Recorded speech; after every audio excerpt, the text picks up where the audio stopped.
de Jesús, seguimos con la carta a los romanos.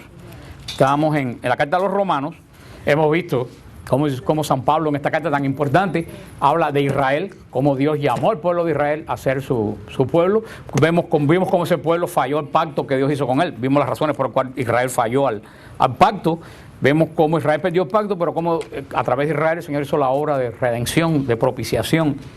Vemos cómo como San Pablo nos dice que la obra está ahí, la redención está ahí, y es gratis, pero no es automática. Tú tienes que apropiártela por una decisión personal. Vemos que nosotros nacemos de nuevo a través de las aguas del bautismo.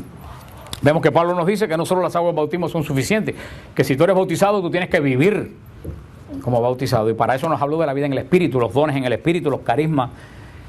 Después nos habló cómo Israel va a ser restaurado al final de los tiempos. Y ahora en este capítulo 12, en versículo 3 en adelante, nos va a hablar de la iglesia. ¿Qué cosa es la iglesia?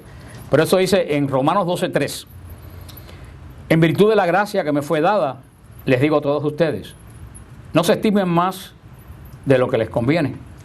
Tengan más bien una sobria estima según la medida de la fe que otorgó Dios a cada cual. Eso lo vimos la semana pasada. Sigue diciendo, pues así como nuestro cuerpo en su unidad posee muchos miembros y no desempeñan todos los miembros la misma función, así también nosotros, siendo muchos, no formamos más que un solo cuerpo en Cristo, siendo los unos para los otros miembros, pero teniendo dones diferentes según la gracia que nos ha sido dada. Si es el don de profecía, ejerzámoslas en la medida de nuestra fe. Si es el ministerio, en el ministerio de la enseñanza, enseñando. La exhortación, exhortando. El que da con sencillez, el que preside con solicitud, el que ejerce la misericordia con jovialidad. Su caridad sea sin fingimientos, detestando el mal, adhiriéndose al bien, amándose cordialmente los unos a los otros, estimando en más cada uno a los otros, con un solo celo sin diligencia, con espíritu fervoroso sirviendo al Señor, con la alegría de la esperanza, constantes en la tribulación, perseverantes en la oración, compartiendo las necesidades de los santos, practicando la hospitalidad. Bendigan a los que los persiguen, bendigan, no maldigan. Alégrense con los que se alegren, lloren con los que lloran. Tengan un mismo sentir los unos para con los otros, sin complacerse en la altivez, atraídos más bien por lo humilde. No se complazcan en su propia sabiduría, sin devolver a nadie mal por mal, procurando el bien ante todos los hombres. En lo posible y en cuanto de ustedes dependa, en paz con todos los hombres. No tomando la justicia por cuenta suya, queridos míos. Dejen lugar a la ira, pues dice la Escritura, mía es la venganza, yo daré el pago merecido, dice el Señor. Antes, al contrario, si tu enemigo tiene hambre, dale de comer, y si tiene sed, dale de beber. Haciéndolo así, amontonarás ascuas sobre su cabeza. No te dejes vencer por el mal, antes bien, vence el mal a fuerza de bien. Que el Señor añada bendición a su santa palabra. Aquí hay tema para un retiro de un mes. Aquí está el resumen de lo que es la iglesia y lo que debe ser la iglesia. Y aquí está la razón por qué la iglesia no es la que es la iglesia, porque la gente no conoce la iglesia.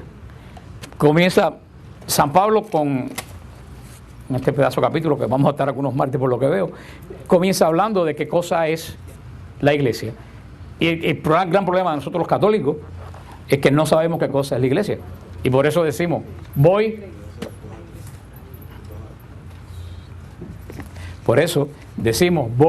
a la iglesia.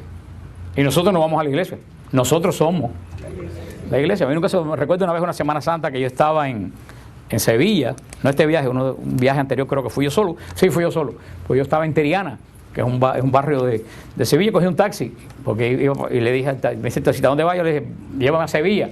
Entonces, el taxista, con esa sinceridad andaluza que tiene la gente de Sevilla, dijo, pero hombre, tú eres tonto, ¿a dónde vas si esto es Sevilla?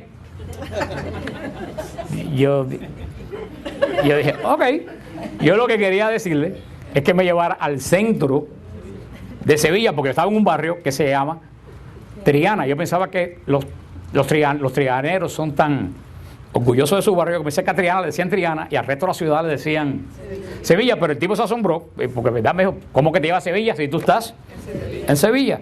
Por eso nosotros no podemos ir a la iglesia, porque nosotros somos la iglesia. El problema es que la gente confunde el edificio con iglesia. El problema es que la gente no sabe qué cosa es la iglesia. La iglesia no es un edificio. La iglesia es un pueblo. Dios ha trabajado en las dos alianzas que ha hecho. Ha trabajado con pueblos. Cuando el Señor hizo la alianza con Abraham, la primera alianza, ¿qué le dijo a Abraham? Vas a ser padre de muchedumbre. ¿Se recuerda la profecía? Cuenta las estrellas. Más estrellas caen en el cielo, serán tu descendencia. Dios prometió que va a hacer el pacto a través de Abraham, pero con un pueblo. Y vemos después como la esperanza del pacto con Abraham, ¿quién la cumple? La cumple Moisés en el Sinaí en el pacto, pero la empieza a cumplir no Abraham, porque Abraham, y eso lo hablamos en el primeros capítulos, cuando hablamos de Abraham, ¿se recuerdan? ¿Qué frase le ha quedado? Ojalá que se le haya quedado a ustedes grabada de Abraham. Mira que yo lo repetí. Que Abraham esperó contra toda esperanza. Me pasé una noche entera repitiéndoselo.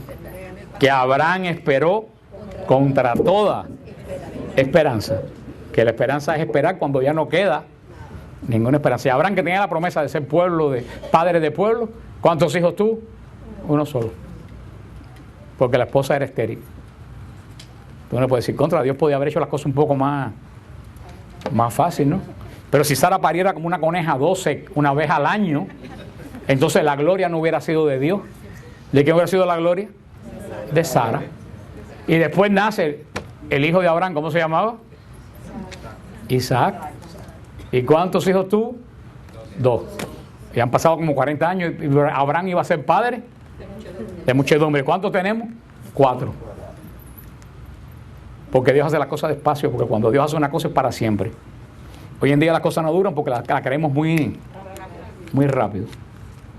Por eso de este hijo de Abraham, que es el linaje de la promesa, de Jacob nacen 12 hijos. Y con el tiempo estos 12 hijos van a construir las 12 tribus de Israel. Y Dios hace pacto con Moisés, pero con el pueblo de Israel. El pueblo de Israel es el pueblo de la primera alianza. Dios trabaja con el pueblo, Dios quiere una nación. Dios no coge una nación determinada, Dios se hace un pueblo. Por eso así como cuando Israel perdió el pacto, vimos por qué Israel perdió el pacto. Cuando Israel perdió el pacto, Dios va a hacer una alianza nueva. Así como la hizo con Abraham, ¿con quién va a hacer la alianza ahora? Con Cristo. Dios va a hacer la alianza con Cristo. Y así, si de 12 hijos de Jacob nació el pueblo de Israel, de 12 apóstoles van a ser el pueblo de la iglesia, de la predicación de los 12 apóstoles. Por eso, nosotros somos el equivalente al pueblo de Israel en la antigua alianza. El pueblo de Israel ya no tiene la alianza, esa alianza se cumplió su cometido, se acabó la alianza con Israel. Israel es el pueblo histórico donde nació Jesús, como el pueblo histórico mío, Cuba, donde yo nací, pero es el pueblo histórico. Pero Israel, cuando dice, no, el pueblo de Dios, no, Israel no es el pueblo de Dios. Tuvo la alianza en un momento, pero la perdió. El pueblo de Dios ahora es la iglesia, que es más que una nación de sangre, es una nación de espíritu, porque Israel es una nación de sangre. Tú tienes que nacer de la raza judía para ser de Israel. La iglesia es un pueblo de espíritu, porque sí nos une la sangre en la iglesia, pero no la sangre de hombre. La sangre que nos une en la iglesia es la sangre de Cristo. Somos engendrados en la sangre de Cristo. Por eso la iglesia somos una nación, somos un pueblo. La iglesia no es una casa. Cada uno de nosotros somos iglesia, y donde quiera que estemos somos iglesia. Tú llegas a la China y cuando te unes con la iglesia de China eres la iglesia. Somos una nación extendida por todo el mundo de 1.100 y tantos millones de miembros de la iglesia. Pero por eso tenemos que tener bien claro el sentido. Aquí San Pablo lo dice, la iglesia no es un lugar a donde tú vas, la iglesia es una pertenencia a una nación. Así como todo el mundo coge la ciudadanía cuando jura la bandera, nosotros cogemos la ciudadanía de la iglesia el día de nuestro bautismo. Por el bautismo Somos parte del pueblo de Dios, del pueblo de la alianza. Porque así como Moisés regó la sangre del pacto del Cordero sobre el pueblo de Israel, sobre cada uno de los bautizados, ¿qué es lo que cae? La sangre de Cristo, que nos sella como parte de su pueblo. Pero San Pablo va a ir un poco más allá.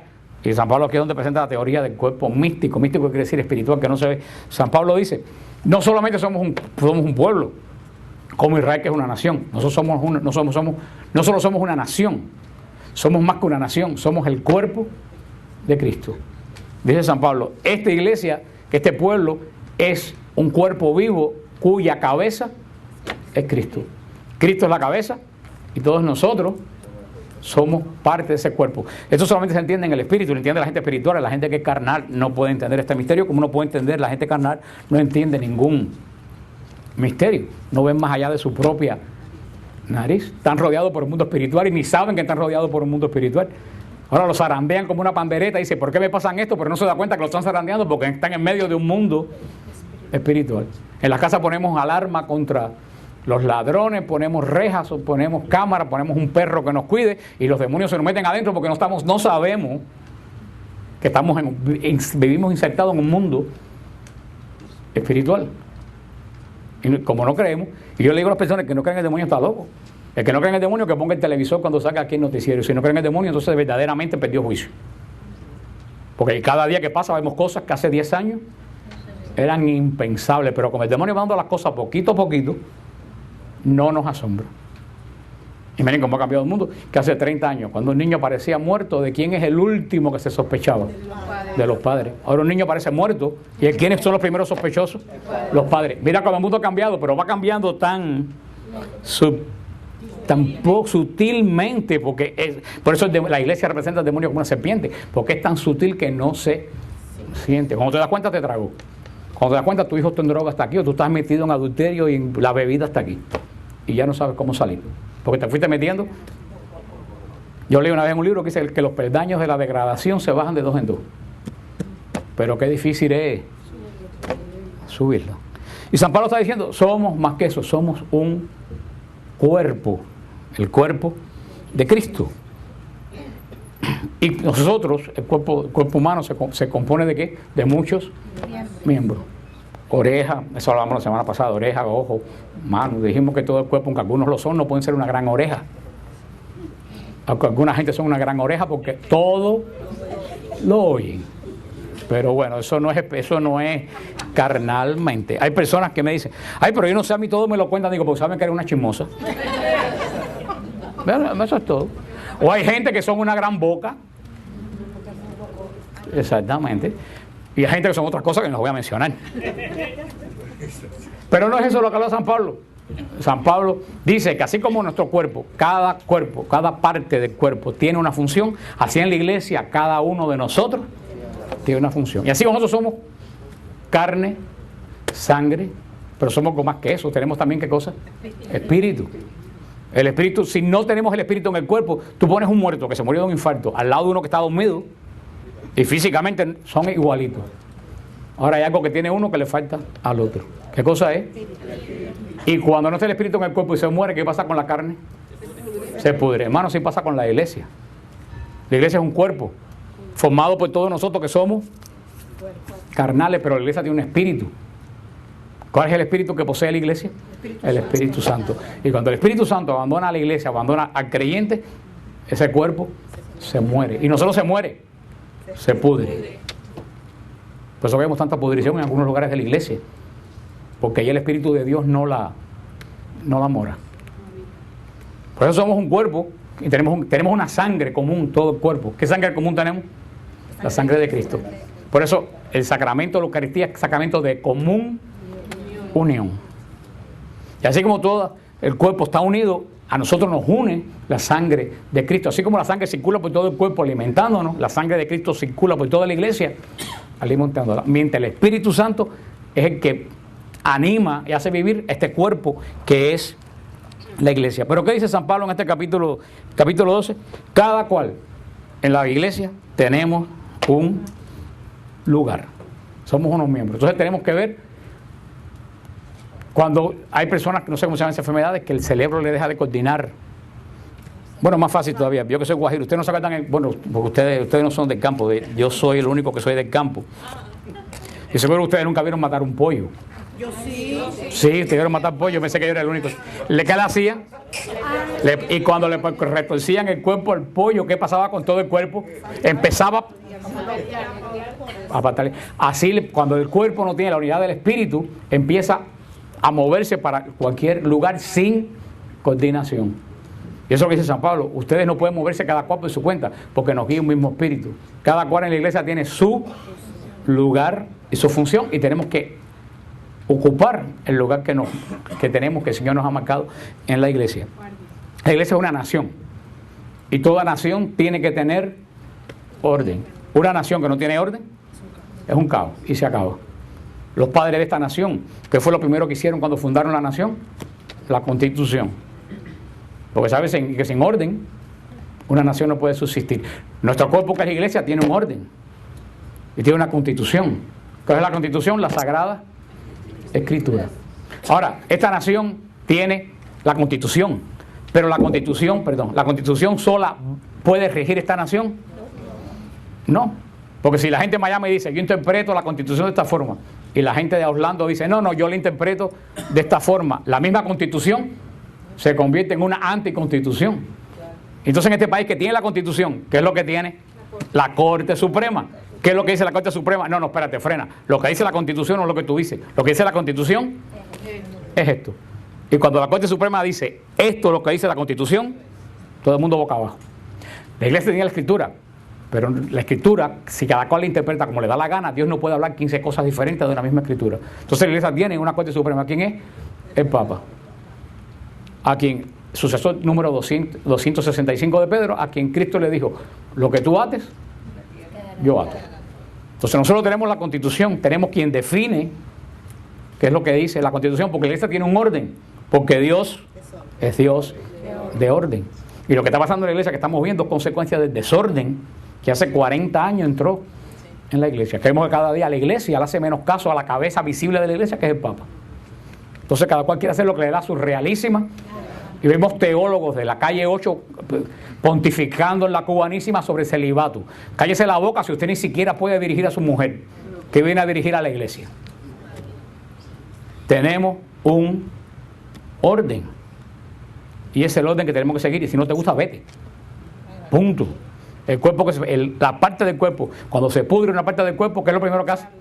La amputan, se acabó. Es mejor perder una pata que morirte completo. La iglesia es mejor que pierda miembros a que se acabe de podrir. Y Monseñor Román dijo una gran verdad: el Señor está sacudiendo la mata. Está sacudiendo la mata para que se caigan los frutos podridos. Y hay que pedir al Señor que siga sacudiendo la mata para que se sigan cayendo los frutos en la iglesia que están podridos. Pero esta iglesia tiene un orden. Por eso la iglesia no puede funcionar cada cual a su forma y a su gusto. Tenemos la Escritura, tenemos quien dirige. Los 3 ministerios, la iglesia tiene solamente 3 ministerios apostólicos. ¿Qué quiere decir apostólicos? Que vienen de la época de los apóstoles. Y que nacen, ¿de qué orden? De la orden que da Jesús en la última cena: haced esto en conmemoración mía. Luego, entonces, todos los ministerios de la iglesia surgen de la Eucaristía. Por eso cuando la iglesia se aparta de la Eucaristía, la iglesia se pierde. Somos una iglesia enclavada en la Eucaristía. Y por eso lo dijo el Santo Padre Juan Pablo II. Los sacerdotes, como dice los sacerdotes, dice la iglesia, tiene que vivir en y por la Eucaristía. En la Eucaristía, metiendo la Eucaristía. Y no solo en, por la Eucaristía. Esos 3 ministerios apostólicos, ministerio de servicio apostólico de la iglesia, es episcopado, presbiterado y diaconado. No hay más ningún ministerio en la iglesia. Esos son los 3 ministerios ordenados. No hay ningún ministerio que se llame papa, y no hay ningún ministerio que se llame cardenal. Los 3 ministerios de la iglesia son episcopado, presbiterado y diaconado. ¿Quiénes son los episcopos? Viene de la palabra griega que quiere decir administrador. Los obispos quiere decir administrador en griego. Los obispos son los sucesores directos de los apóstoles. Yo se lo expliqué a ustedes, que cuando la iglesia va a ordenar un obispo, el obispo que va a ordenar al otro obispo, la iglesia hace un estudio que se llama la estirpe apostólica, de quién ordenó a quién, de quién ordenó a quién, de quién ordenó a quién, hasta llegar a los mismos apóstoles. Y eso ustedes lo pueden hacer en la computadora, si tienen la paciencia. Porque cuando ordenaron a Monseñor Octavio Cisneros, amigo mío de Brooklyn, el obispo auxiliar de Brooklyn, cuando lo fueron a ordenar, yo cogí el nombre de la persona que ordenó a Octavio y lo puse en la computadora, al obispo, y busqué a la persona que ordenó, y así llegué hasta el siglo XIV, donde ese obispo en el siglo XIV lo había ordenado el Papa. Yo dije, aquí terminé, porque detrás del Papa, ¿quién está? Pedro.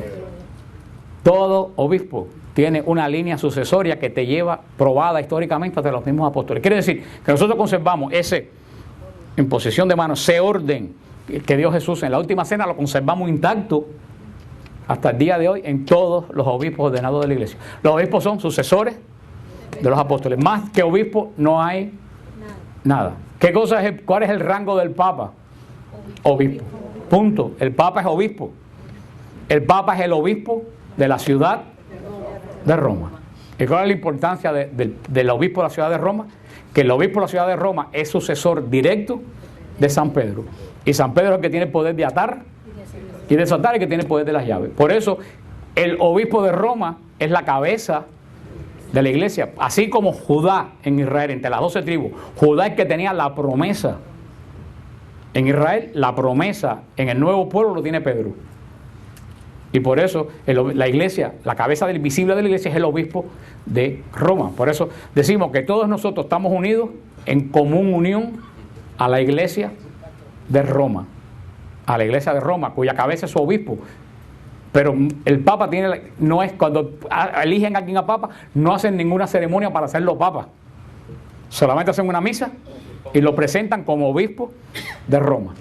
Y le ponen la palia, que es ese signo que lleva los arzobispos puestos aquí, que es una tira de lana. ¿Eso ustedes lo han visto?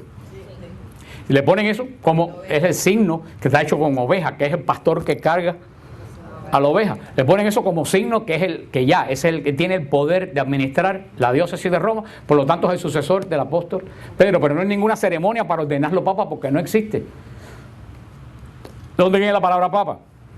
En la antigüedad, en el siglo I, 2 y 3, a todos los obispos se le decían papa. Papa en griego quiere decir padre.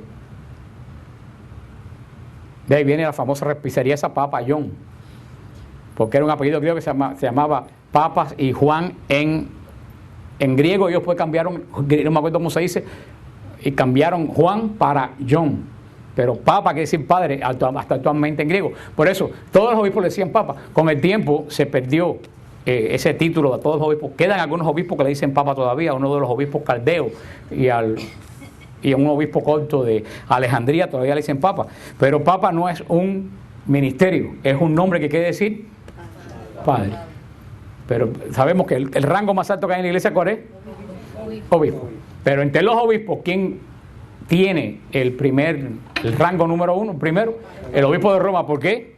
Porque es sucesor del apóstol Pedro. Y ahí está la lista completa. Si van a la enciclopedia británica, desde Benedicto XVI hasta San Pedro, con nombre, fecha y apellido. O sea que los obispos es el sucesor de los apóstoles que dirige una porción de la iglesia del pueblo de Dios. En la primera iglesia, en la época de San Ignacio, y un poquito de San Ignacio, los obispos eran los que ministraban la Eucaristía. Pero con el tiempo se dieron cuenta que un obispo no podía ministrar, según la iglesia fue creciendo, la diócesis. Entonces la iglesia surgió por el Espíritu Santo, que es el que va manejando. La iglesia es presbiterado.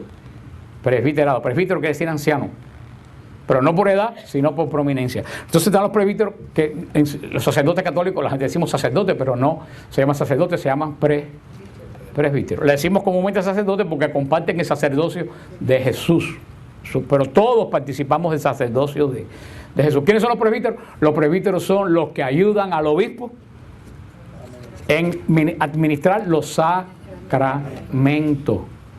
Por eso, el que ordena a los presbíteros, ¿quién es? El obispo. Y los sacerdotes dependen del obispo que lo ordenó. Todos los sacerdotes que ordenan el obispo de Miami dependen del arzobispo de Miami. Porque dice Timoteo, ten cuidado quien tú le impones las manos. Eso se refiere a la ordenación, que el obispo tiene que seleccionar muy bien a quién va a ordenar. Porque el obispo es responsable directo en la fe del sacerdote que ordenó. Porque ese sacerdote responde Y ahora un sacerdote de Miami, si quiere ir para la diócesis de Orlando, por ejemplo, el obispo de Miami tiene que dar su autorización y tiene que darle como el release,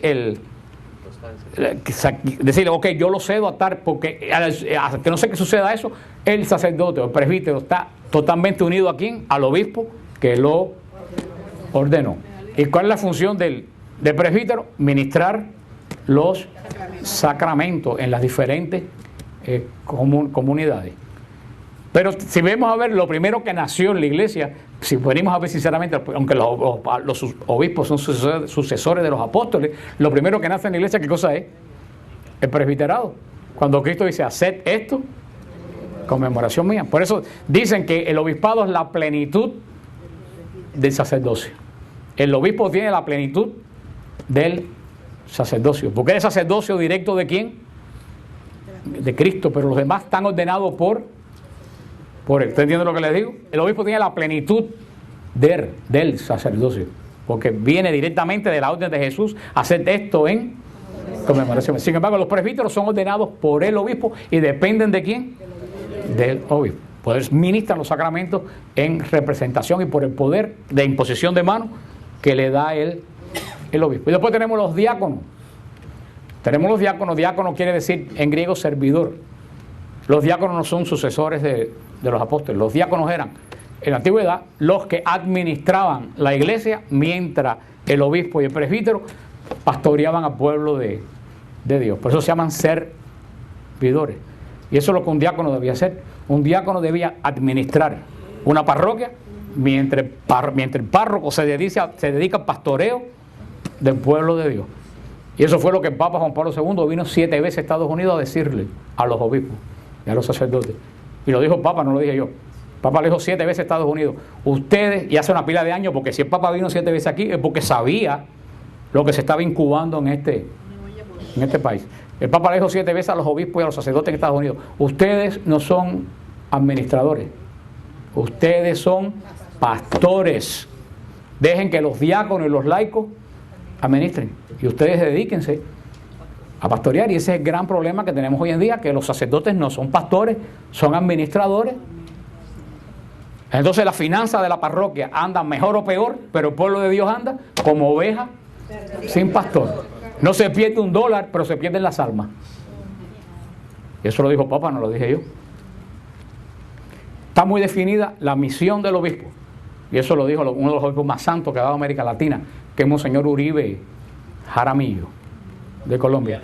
Él dijo, el obispo tiene 3 funciones: enseñar, sanar y liberar. Dijo, el obispo que no enseñe, sane y libere está siendo infiel a la misión que le fue encomendada. Y aquí tenemos todo el desastre que anda.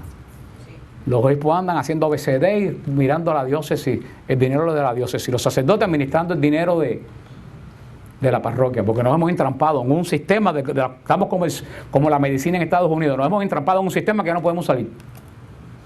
Porque hacemos una iglesia que cuesta millones de dólares y no tenemos dinero para pagar la iglesia. Entonces tenemos que pagar el mortgage de la iglesia. Busca dinero para el mortgage. Y después tenemos el mortgage, tenemos que pagar el mantenimiento de la iglesia. Y después que tenemos mantenimiento, tenemos que pagar el aire acondicionado, porque si no hay aire acondicionado, los creyentes no van. Entonces nos hemos metido en un entrampe económico que no solo los culpables son los sacerdotes, somos nosotros. Porque si el cura, como el padre Luis, que tiene $6,000 de gasto y recoge $3,000 en la colecta y pone el aire acondicionado no tan frío, somos los primeros que nos lo tragamos. Porque no podemos aguantar el calor. Cuando en nuestras iglesias en Cuba, donde nos criamos, nunca había ni ventiladores. Y si el banco no tiene una colchita para arrodillarnos, y si la iglesia es fea, nadie se casa. Porque estamos por el show de que la iglesia bonita para la foto salir bonita, una foto bonita con un matrimonio que es una porquería. Hermano, pero ahí todo está. Porque los ministerios de la iglesia no están siendo fieles. El sacerdote no está para administrar y para aceptar las quejas de las madres de los muchachos de la escuela. El sacerdote está para los matrimonios que tienen problemas, puedan ir a verlo y no tengan que esperar un mes en pedir una cita. Para el que se quiera confesar, vaya en el momento y sea al suelto de sus pecados. Está para dar consejería a los que están en droga, para dar consejería a los que se quieren suicidar. Sin embargo, tú vas a la iglesia, pedir un apoyo para hablar con un sacerdote y durar de aquí un mes. Porque no están haciendo nada, vaya si tienen trabajo, pero están haciendo el trabajo que no le corresponde. Y ahí está todo el problema, que estamos como ovejas. Sí, los laicos estamos asumiendo papeles que no son nuestros.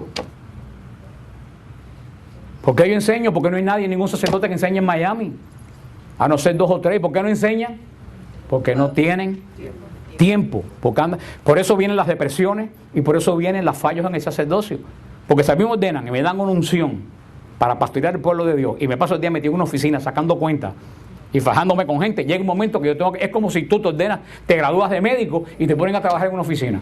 Tú dices, ¿para qué estudié tanto?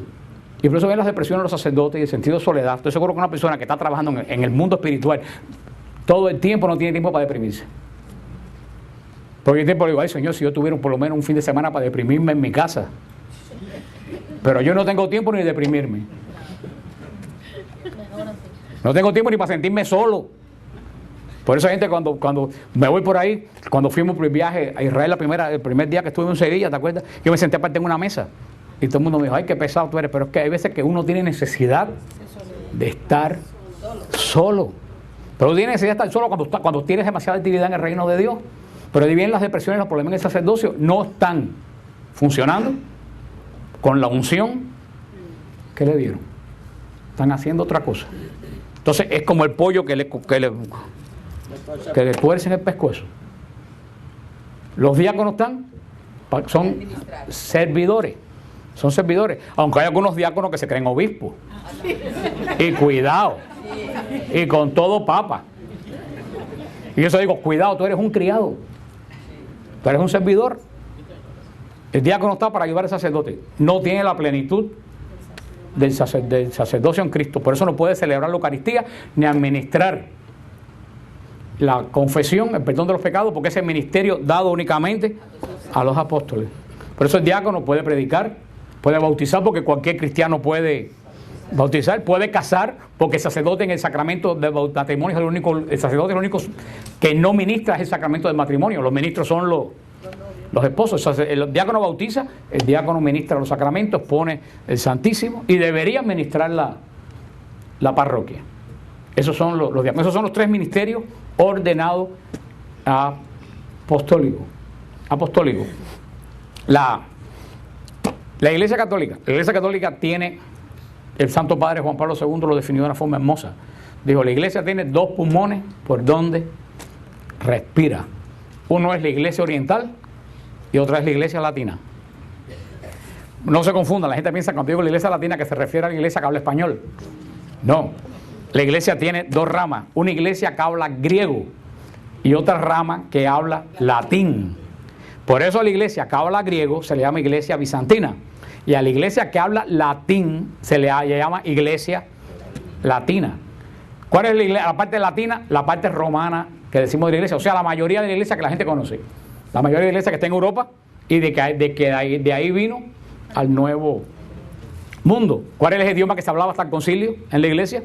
Latín. La iglesia latina. Pero la iglesia griega, de habla griega, casi toda, hoy en día está con todo este lío que todo el mundo vive en la casa de todo el mundo. Está aquí, por eso yo pertenezco a la iglesia griega, a San Judas Tadeo, está Nuestra Señora del Líbano, que es iglesia bizantina. Pero mayormente el núcleo de la iglesia griega está en el mundo árabe y en la parte oriental de Europa. La iglesia griega, que era tan grande como la latina, actualmente quedamos de la iglesia griega unos 76, 86 millones de fieles. ¿Por qué quedan tan pocos? Porque los musulmanes en las invasiones exterminaron masivamente a toda la iglesia, casi toda la iglesia griega.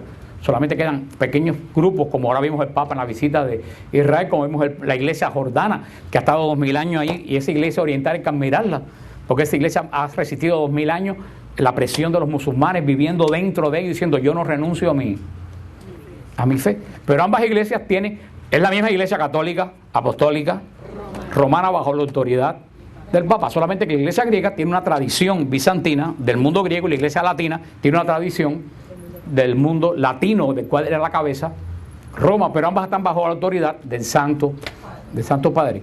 Ahora, la iglesia griega tiene un derecho canónico diferente, tiene una liturgia bizantina diferente, aunque es la misma estructura, ofertorios, consagración, comunión, pero una liturgia mucho más larga, mucho más elaborada, que ustedes han oído hablar montones de veces de la liturgia griega, de la liturgia bizantina, que es una liturgia muy esplendorosa, una liturgia, y sigue siendo una iglesia muy espiritual. Ahora, todo este barullo que se ha formado en estos días, de toda esta porquería que se ha revuelto, que sigue apestando por todo Miami, el celibato en la iglesia no es un mandamiento divino. El celibato en la iglesia es un consejo de Cristo. Cristo lo dijo en San Mateo 19. Hay hombres que nacen impotentes para casarse. Hay hombres que son hechos impotentes para casarse. Los eunucos, los que en la antigüedad los castraban. Dice en Mateo 19, pero hay hombres que por amor al reino de los cielos van a desechar la posibilidad de casarse. Eso lo dijo Cristo, una profecía de Cristo. Y San Pablo en 1 Corintios 7 dice, quisiera que todos fueran como yo, pero si no pueden casarse, si no pueden ser célibes, es mejor casarse que quemarse. Pues San Pablo dice bien claro, el casado aquí tiene que agradar a su esposo o a su esposa, mas el célibe agrada al Señor. Eso lo dice el Señor, pero el celibato no es un mandamiento como las estupideces que he oído yo por el radio. No es. Yo oí un tonto que dijo que el celibato era la ley central de la Iglesia Católica. ¿Qué es central? El celibato es una opción que tomó la Iglesia latina. La Iglesia griega, católica, apostólica y romana, los sacerdotes se pueden casar. Es una opción que toma la Iglesia de Roma, la Iglesia latina. En la Iglesia bizantina, los sacerdotes se casan antes de la ordenación.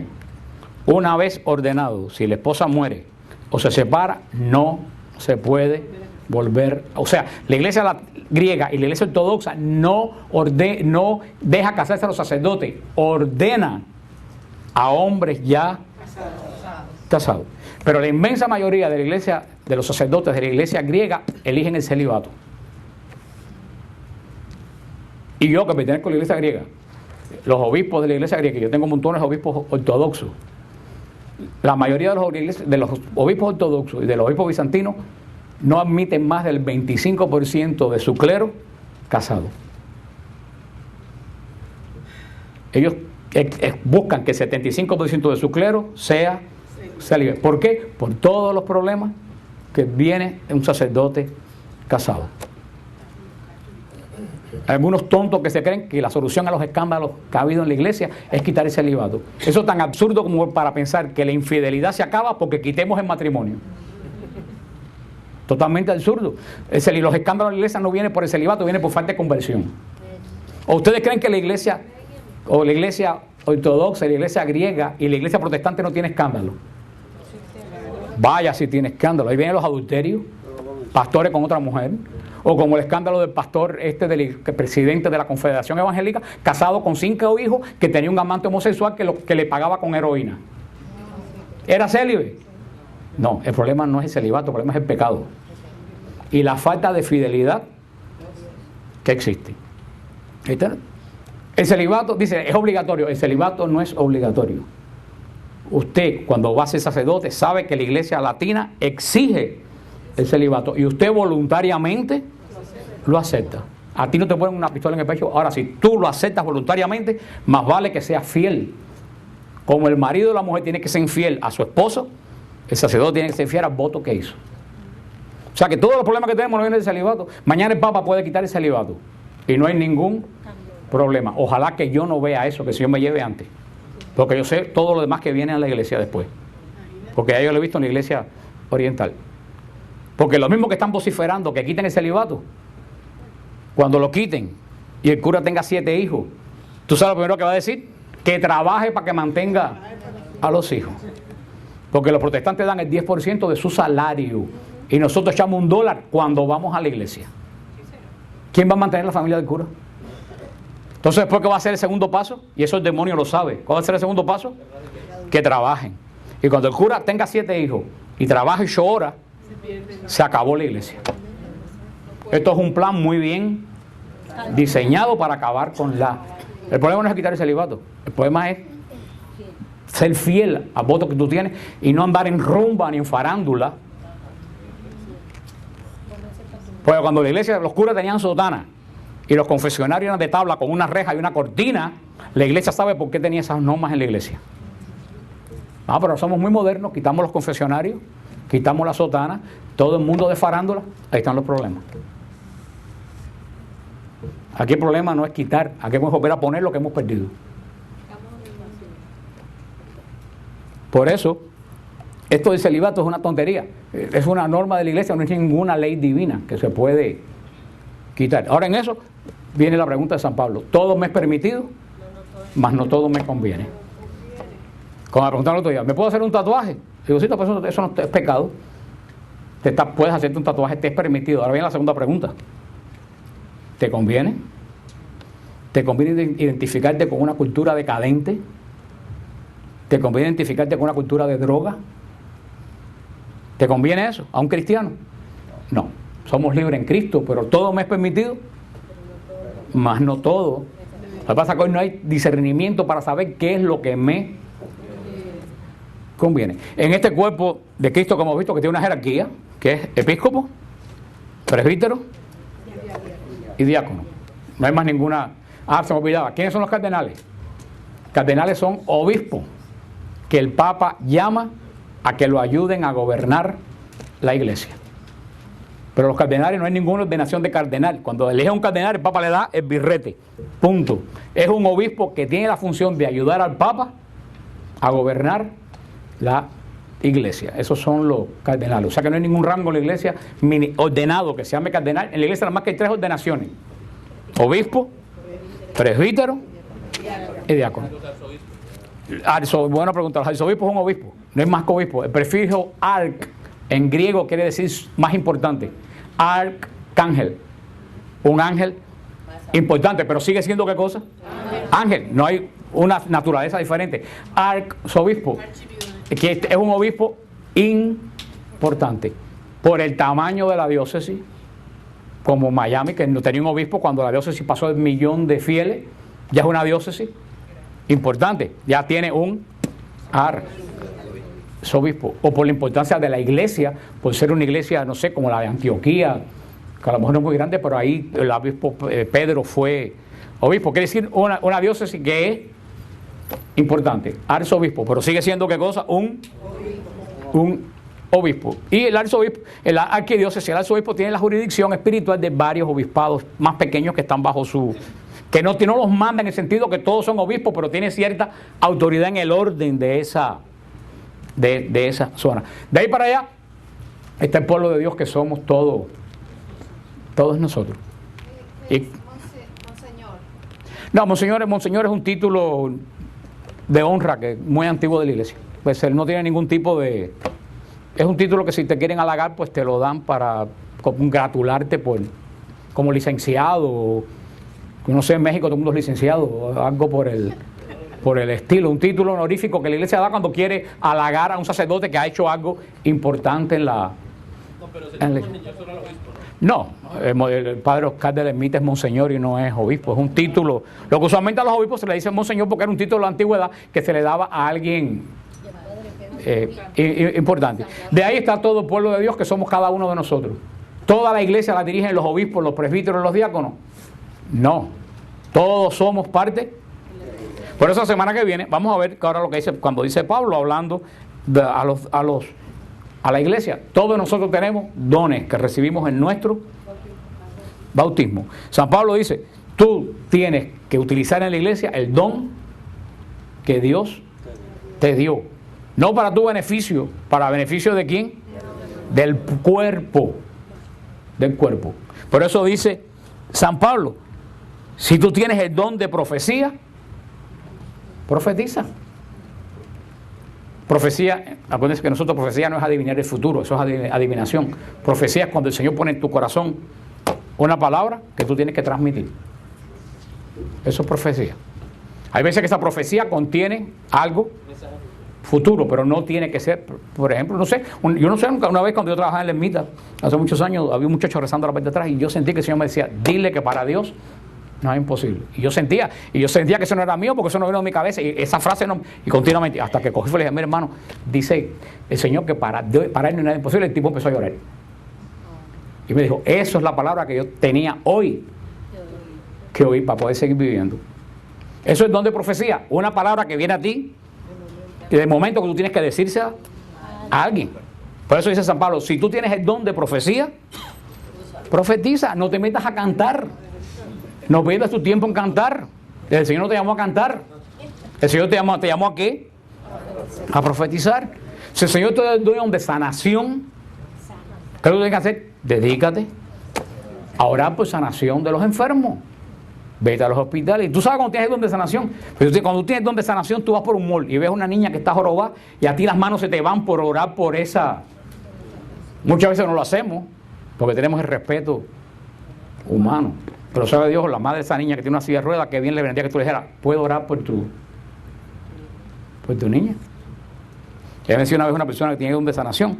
La primera vez que yo oré por alguien que estaba en una silla de ruedas y se levantó, a que por poco tiene que sentar en la silla de ruedas, es a mí, del susto que pasé. Pero dice el Señor, el don que tú tienes, úsalo en la medida que el Señor te lo dé. Sin decir que bárbaro soy yo, mire el don que tengo. No, ese don no es tuyo. Ese don es de Él. Como un radio que piense que canta muy bonito, porque canta María Cala por el radio. El radio no es el que canta. ¿Quién es quien canta? El radio, que es lo único que hace. Los dones no son tuyos, los dones son del Señor. Tú lo transmites. Punto. Por eso nunca se me olvida que el padre Tardís, cuando él lo aplaudían porque con las misas de sanación, porque los cojos se levantaban, él decía, yo me siento como si el domingo de Ramos, cuando la gente empezó a gritar Hosanna al hijo de David, el burro empezara a decirle adiós a la gente. Los gritos de Hosanna eran para el burro. Por eso al lado de la tumba del padre Tardís está Cristo montado encima de un burro. Porque el padre Tardís dice, yo no sano. Y a mí doña Jacinta de Valdés, esa santa señora que tanto me enseñó a mí, que fue una gran profeta de Dios, que el Señor la llamó a predicar a los 81 años, allá de Perú, de tu tierra, que yo recibí el don del Espíritu Santo a través de ella. Entonces doña Jacinta me contaba que iban una vez a su tocar y dice, aquí hay una viejita que sana. Y ella dijo, no. Y la persona se fue, volvió poco rato y volvió, aquí no vive una viejita que sana. Y le dijo, hijo, que no vive ninguna viejita que... Y el hombre volvió bravísimo, pero aquí me dijeron que dice, no. El que sana es Cristo. Yo no soy una vieja que sana. El Señor me ha mandado a mí a orar por las personas que están enfermas. Eso es lo que tenemos que estar bien. Eso es lo que dice San Pablo aquí. Porque hay gente que piensa que el don es de ellos. Si tú cantas, ¿tú sabes lo que tú tienes que hacer, Mirta? Cantar. No te dé por predicar. El Señor te mandó a ti. ¿Por qué yo toco el órgano? Porque no hay quien lo toque. Si alguien lo tocara, el Señor a mí no me ha mandado a tocar. Como la gente que ora aquí sabe bien que yo no oro por la gente. Cuando Rubén viene, ahora yo no oro por la gente. A mí el Señor no me mandó a orar, el Señor me mandó a predicar. ¿Y cómo identificamos los dones? Lo acabo de decir, tú lo sabes. Eso cuando el Señor te da un don, el Señor el deseo de orar por los enfermos, el deseo de predicar, el deseo te sale, te lleva. Es como decir, ¿cómo yo sé si respiro? ¿Tú no te das cuenta? ¿Tú respiras? Por eso el proceso llamado efusión del Espíritu Santo. Todo cristiano debe pasar la efusión del Espíritu Santo, porque en un retiro de efusión del Espíritu Santo te dicen cuáles son los dones, cuáles son los carismas, y oran para que tú te des cuenta del carisma o el don que el Señor te dio. A mí el Señor me dio el don de predicar. Y yo me tengo que limitar a predicar. Es que yo no soy ni predicador, yo enseño. Cuando me han dicho predica, yo he predicado, ha sido un desastre. Yo no soy predicador. El predicador es alguien que anima a la gente a algo. Yo no soy predicador, yo lo que sé. Hace poco me dijeron, no, para que un congreso en Tegucigalpa de damas católicas para que hablara sobre la familia. Yo dije, mire hermano, perdóneme, yo no puedo ir. Yo no sé hablar de la familia, yo sé enseñar un tema de fe. Yo no sé predicar. O sea, cada cual tiene que saber qué don tiene y limitarse ese don. Ahora, cuando el Señor me dice, ora por tal persona, créeme que yo voy y oro. Y yo sé cuando el Señor me dice a mí que ore por tal persona. Sin que me lo digan, yo vengo y oro. O cuando el Señor me da una palabra de profecía, yo sé que el Señor me da una palabra de profecía. ¿Qué es lo que te hace saber a ti qué don tú tienes? Cuando tú lo usas, el don de discernimiento. Todo cristiano debe pedir el don. Déjame discernir qué espíritu el Señor a mí me ha dado. Si tú tienes el don de discernir espíritu, ¿qué necesidad tiene la iglesia del don de discernir espíritu? Yo sé que yo tengo ese don. A mí me basta mirar a una persona para saber si tiene buen o mal espíritu. Yo no es chiste, es serio. Yo solamente veo a una persona y yo sé si esa persona tiene un problema espiritual serio. Yo lo sé sin que me lo diga. Lo sé. Como otra vez me trajeron un muchachito ahí, no, porque tiene un demonio. Y yo lo miré y le dije, no, lo que le hace falta es un atún de palo. Ese chiquillo no tiene demonio, lo que está es mal criado. Ahora otra persona hace discernimiento, ay Señor, es que este espíritu. Y entonces va a hacer más daño que bien. Tú tienes que estar, el que tiene el don de discernir espíritu, que lo use. Que lo use. Eso es lo que dice San Pablo, porque todo el cuerpo no puede ser oreja, todo el mundo no puede cantar. Si todo el mundo predicara, ¿a quién oye? Ahora, lo triste el caso es que el Señor nos da dones y nosotros no lo ponemos al servicio de los demás. Sabe Dios si tú tienes un don de sanación y hay gente que no se ha sanado de cáncer ni se ha sanado de SIDA porque tú no has ejercido el don que el Señor te dio. O tú tienes don de predicar y muchos han dejado de oír la palabra de Dios. Mira, hay dones aquí que no se mientan entre los 7 dones carismáticos. Dice San Pablo, la exhortación. El don de exhortación. ¿Qué cosa es el don de exhortación? El don de animar a una persona a buscar a Cristo. Yo no tengo ese don de exhortar a alguien a buscar a Cristo. Hay gente que tiene ese don, que te busca al Señor, vea. Yo no tengo ese don. El único don que yo tengo es el de enseñar. Punto. Ese es el don que yo... Dice el don de la exhortación. Por eso dice, el que tiene ministerio de enseñar, fíjate que no dice predicar. Predicar es otra cosa. El que tiene ministerio de enseñar, que enseñe. El que tenga el don de exhortación, que exhorte. Dice que tiene el don de dar. Hay personas que tienen el don de dar. Hay personas que tú no tienes que pedirle, que están continuamente dando. Que a veces cuando te decirle, oye, frena. Esos son dones que no se mencionan. Pero si tú tienes el don de dar, hermano, qué necesidad. Y no solo dar dinero, dar de tu vida, dar de tu sonrisa, dar de tu tiempo, dar de tu oído. Oír lo que alguien tiene que decir que nadie lo oye. El que tiene el don de dar con sencillez. Dice el que preside en el caso de los sacerdotes. Dice el que ejerce la misericordia con jovialidad. Eso es tremendo. Todos estamos llamados a la misericordia, pero hay personas que tienen un don especial de la misericordia. No sé, un ejemplo, el ejemplo de Leonor Portela, que tuvo el don de misericordia de los niños. No todo el mundo puede vender su casa y se recoger niños abandonados. Eso es un don que el Señor da. Ella vendió todas sus cosas, con su hijo se fue. Punto, ya se acabó. Yo estaba viendo en el televisor esta pareja americana, que son católicos, con unos niñitos, lo vendieron todo y se fueron a Tailandia a rescatar niñas de la prostitución. Eso es un don de misericordia que el Señor, si tú tienes ese don, ejércelo. Si tú tienes el don de la intercesión, ¿qué necesidad hay que se interceda? Que se interceda por los demás, que se oren, que vamos a ver la semana que viene en la comunión de los santos. Intercesión. ¿Qué necesidad hay de interceder? Si tú te levantas a las 4 de la mañana porque estás soñando con una persona determinada, ora por esa persona. A una persona que se va a suicidar en Polonia. A mí nunca se me olvidó una vez, hace muchos años, y yo no digo eso para gloriarme, yo digo esa cosa porque son experiencias que yo he vivido. Y si yo las he vivido, todos ustedes tienen algún momento que las han vivido. Yo estaba en el Santo Sepulcro y estaba orando y vi a una monja. Me acuerdo cómo estaba vestida, con una saya carmelita, una blusa blanca y un velo. No la vi, la vi sin una visión, con un niño en la mano llorando. Yo no sabía quién era, yo me puse a orar por esa. Años después, Ojito Zacarías, porque tú sabes el caso, yo Pérez me enseñó una foto en Ciudad y yo dije, esta es la mujer que yo vi en la oración. ¿Sabes quién era? Son María Rosa, que tenía un asilo de niños en Honduras y ella recogía ropa vieja aquí y la vendía en Honduras, y como ella la vendía tan barata, los que exportaban ropa vieja le levantaron una cantidad de calumnias para cerrar el asilo para que no siguiera vendiendo ropa, y esa mujer sufrió enormemente por poder salvar a esos niños que estaba salvando. Y yo en un sentido, yo sí sabía quién era, yo estuve orando una aflictivo por esa mujer que yo vi en mi oración. A veces que tú estás durmiendo y te despiertas a medianoche pensando en un avión que se cayó, o en una madre que está llorando. En ese momento arrodíllate y Y Señor, esa persona que acabo de sentir, donde quiera que está, ten misericordia de esa. Eso es don de intercesión. Ya muchos de ustedes a lo mejor lo ha pasado, pero no saben identificar qué cosa es. ¿Qué necesidad hay de intercesión? Por los sacerdotes, por el Papa. El don de reparación. Como decía la hermana, ¿qué necesidad hay gente que hagan reparación? No todo el mundo se ha llamado a la reparación.